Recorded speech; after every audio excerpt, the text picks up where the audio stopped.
श्री दुर्गा सप्तशती नवम और दशम अध्याय। शुंभ निशुंभ का वध। श्री गणेशाय नमः। या देवी सर्वभूतेषु शक्ति रूपेण संस्थिता नमस्तस्यै नमस्तस्यै नमस्तस्यै नमो नमः। श्री दुर्गा सप्तशती पाठ के नवम और दशम अध्याय का पाठ गुमशुदा की तलाश, हर प्रकार की कामना एवं पुत्र आदि पाने के लिए किया जाता है। ध्यान। मैं अर्धनारीश्वर के श्री विग्रह की निरंतर शरण लेता हूँ। उसका वर्ण बंदूक, पुष्प और सुवर्ण के समान रक्त पति मिश्रित है। वह अपनी भुजाओं में सुंदर अक्षमाला, पाश, अंकुश और वर्त मुद्रा धारण करता है। अर्धचंद्र उसका आभूषण है तथा वह 3 नेत्रों से सुशोभित है।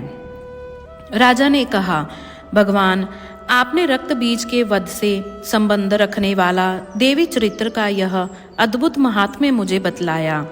अब रक्त बीज के मारे जाने पर अत्यंत क्रोध में भरे हुए शुंभ और निशुंभ ने जो कर्म किया उसे मैं सुनना चाहता हूँ।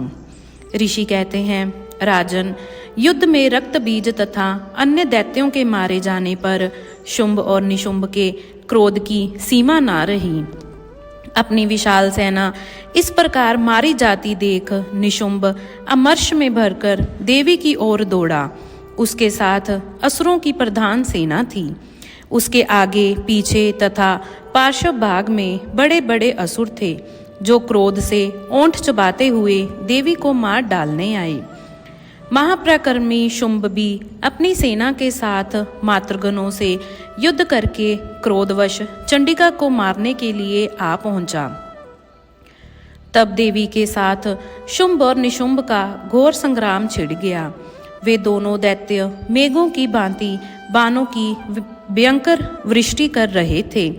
उन दोनों के चलाए हुए बाणों को चंडिका ने अपने बाणों के समूह से तुरंत काट डाला और अस्त्र शस्त्र समूहों की वर्षा करके उन दोनों दैत्यपतियों के अंगों में भी चोट पहुंचाई। निशुंभ ने तीखी तलवार और चमकती हुई ढाल लेकर देवी के श्रेष्ठ वाहन सिंह के मस्तक पर प्रहार किया। अपने वाहन को चोट पहुंचने पर देवी ने कुशरूपर नामक वाहन से निशुंभ की श्रेष्ठ तलवार तुरंत ही काट डाली और उसकी ढाल को भी, जिसमें 8 चांद जड़े थे, खंड खंड कर दिया। ढाल और तलवार के कट जाने पर उस असुर ने शक्ति चलाई, किंतु सामने आने पर देवी ने चक्र से उसके भी 2 टुकड़े कर दिए। अब तो निशुंभ क्रोध से जल उठा और उस दानव ने देवी को मारने के लिए शूल उठाया, किंतु देवी ने समीप आने पर उसे भी मुक्के से मारकर चूर्ण कर दिया। तब उसने गदा घुमाकर चंडी के ऊपर चलाई, परंतु वह भी देवी के त्रिशूल से कटकर भस्म हो गई। तदंतर दैत्यराज निशुंभ को फरसा हाथ में लेकर आते देख देवी ने बाण समूहों से घायल कर सुला दिया। उस भयंकर पराक्रमी भाई निशुंभ के धराशायी हो जाने पर शुंभ को बड़ा क्रोध हुआ और अंबिका का वध करने के लिए वह आगे बढ़ा। रथ पर बैठे बैठे ही उत्तम आधुओं से सुशोभित अपनी बड़ी बड़ी 8 अनुपम भुजाओं से समूचे आकाश को ढककर वह अद्भुत शोभा पाने लगा।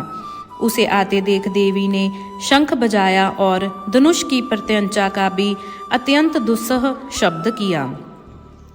साथ ही अपने घंटे के शब्द से, जो समस्त दैत्य सैनिकों का तेज नष्ट करने वाला था, संपूर्ण दिशाओं को व्याप्त कर दिया। तदंतर सिंह ने भी अपनी दहाड़ से, जिसे सुनकर बड़े बड़े गजराजों का महान मद दूर हो जाता था, आकाश, पृथ्वी और 10 दिशाओं को गुंजा दिया। फिर काली ने आकाश में उछलकर अपने हाथी से पृथ्वी पर आघात किया। उससे ऐसा भयंकर शब्द हुआ जिससे पहले के सभी शब्द शांत हो गए। तत्पश्चात शिवदूती ने दैत्यों के लिए अमंगलजनक अट्टहास किया। इन शब्दों को सुनकर समस्त असुर थरथरा उठे, किंतु शुंभ को बड़ा क्रोध हुआ। उस समय देवी ने जब शुंभ को लक्ष्य करके कहा, ओ दुरात्मा, खड़ा रह, तभी आकाश में खड़े हुए देवता बोल उठे, जय हो जय हो। शुंभ ने वहां आकर ज्वालाओं से युक्त अत्यंत भयानक शक्ति चलाई। अग्निमय पर्वत के समान आती हुई उस शक्ति को देवी ने बड़े बारी लूके से दूर हटा दिया। उस समय शुंभ के सिंहनाद से तीनों लोक गूंज उठे। राजन, उसकी प्रतिध्वनि से वज्रपात के समान भयानक शब्द हुआ, जिसने अन्य सब शब्दों को जीत लिया। शुंभ के चलाए हुए बाणों के देवी ने और देवी के चलाए हुए बाणों के शुंभ ने अपने भयंकर बाणों द्वारा सैकड़ों और हजारों टुकड़े कर दिए। तब क्रोध में भरी हुई चंडिका ने शुंभ को शूल से मारा। उसके आघात से मूर्छित हो वह पृथ्वी पर गिर पड़ा।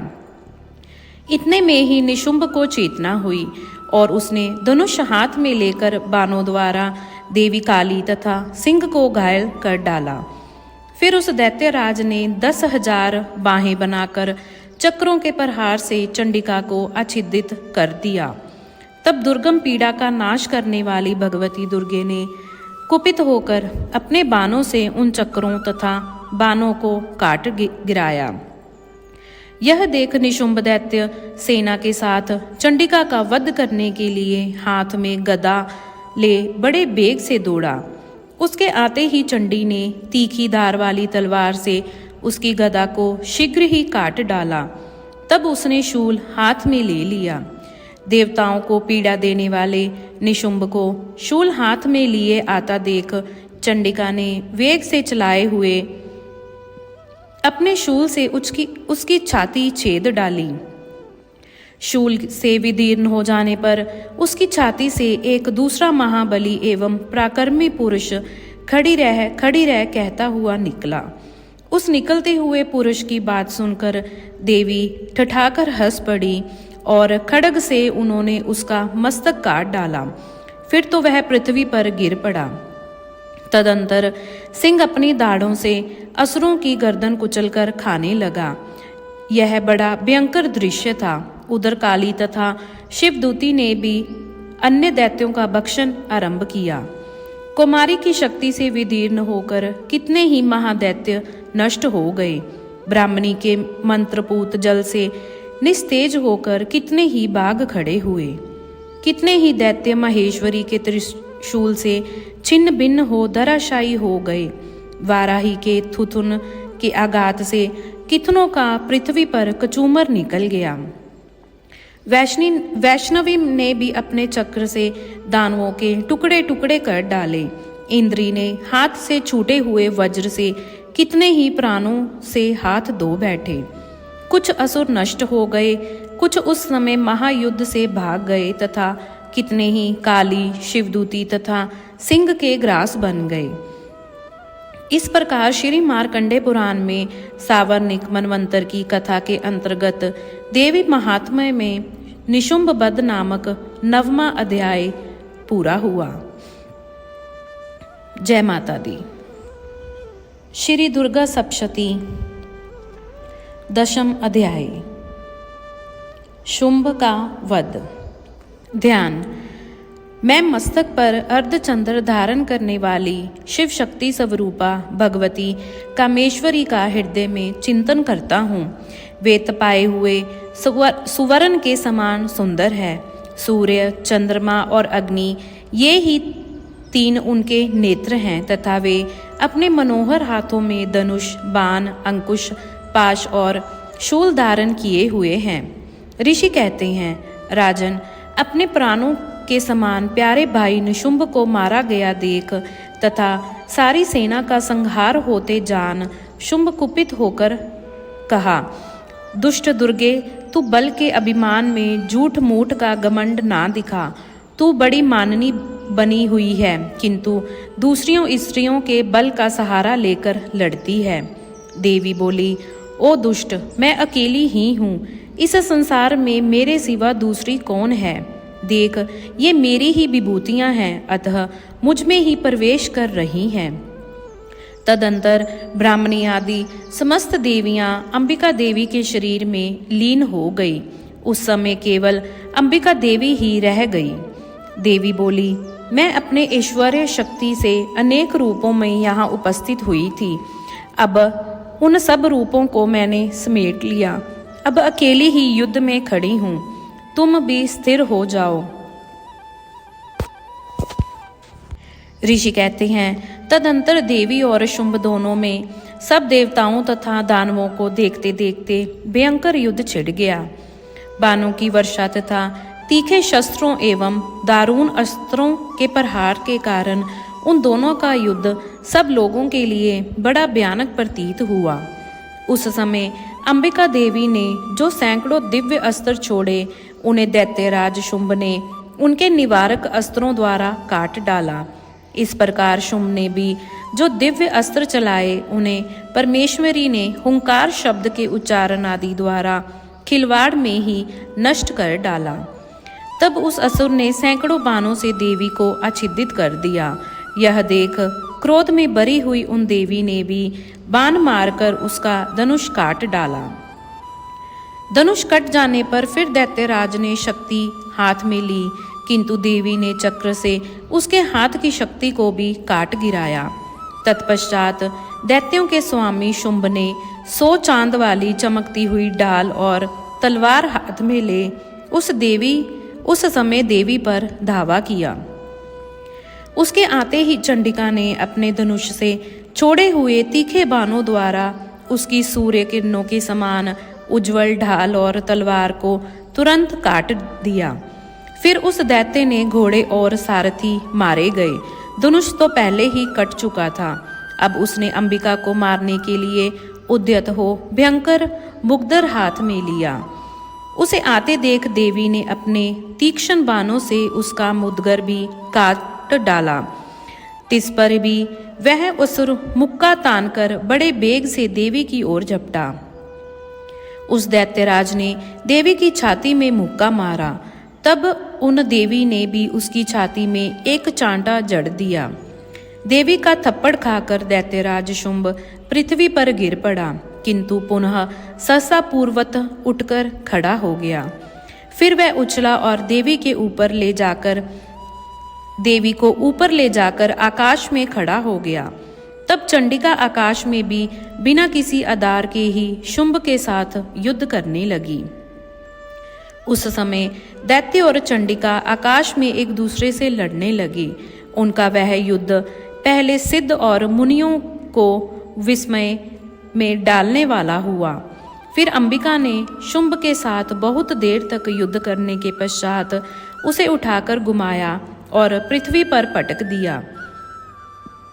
पटके जाने पर पृथ्वी पर आने के बाद वह दुरात्मा दैत्य पुनः चंडिका का वध करने के लिए उनकी ओर वेग से दौड़ा। तब समस्त दैत्यों के राजा शुंभ को अपनी ओर आते देख देवी ने त्रिशूल से उसकी छाती छेद कर उसे पृथ्वी पर गिरा दिया। देवी के शूल की धार से घायल होने पर उसके प्राण पखेरु उड़ गए और वह समुद्रों, द्वीपों तथा पर्वतों सहित समूची पृथ्वी को कंपाता हुआ भूमि पर गिर पड़ा। तदंतर उस दुरात्मा के मारे जाने पर संपूर्ण जगत प्रसन्न एवं पूर्ण स्वस्थ हो गया। तब आकाश स्वच्छ दिखाई देने लगा। पहले जो उत्पात सूचक मेघ और उल्कापात होते थे वे सब शांत हो गए तथा उस दैत्य के मारे जाने पर नदियां भी ठीक मार्ग से बहने लगी। उस समय शुंभ की मृत्यु के बाद संपूर्ण देवताओं का हृदय हर्ष से भर गया और गंधर्वगण मधुर गीत गाने लगे। दूसरे गंधर्व बाजा बजाने लगे और अप्सराएं नाचने लगी। पवित्र वायु बहने लगी। सूर्य की प्रभा उत्तम हो गई। अग्निशाला की बुझी हुई आग अपने आप प्रज्वलित हो उठी तथा संपूर्ण दिशाओं के भयंकर शब्द शांत हो गए। इस प्रकार श्री मार्कंडेय पुराण में सावर्णिक मनवंतर की कथा के अंतर्गत देवी महात्म्य में शुंभ वध नामक 10वां अध्याय पूरा हुआ। मिलते हैं कल नए अध्याय के साथ। अगर आप सभी को वीडियो पसंद आई हो तो हमसे जुड़े रहने के लिए चैनल को सब्सक्राइब ज़रूर करें, वीडियो को लाइक और शेयर ज़रूर करें और कमेंट बॉक्स में जय माता दी लिखकर अपनी हाज़िरी ज़रूर लगवाएं। जय माता दी।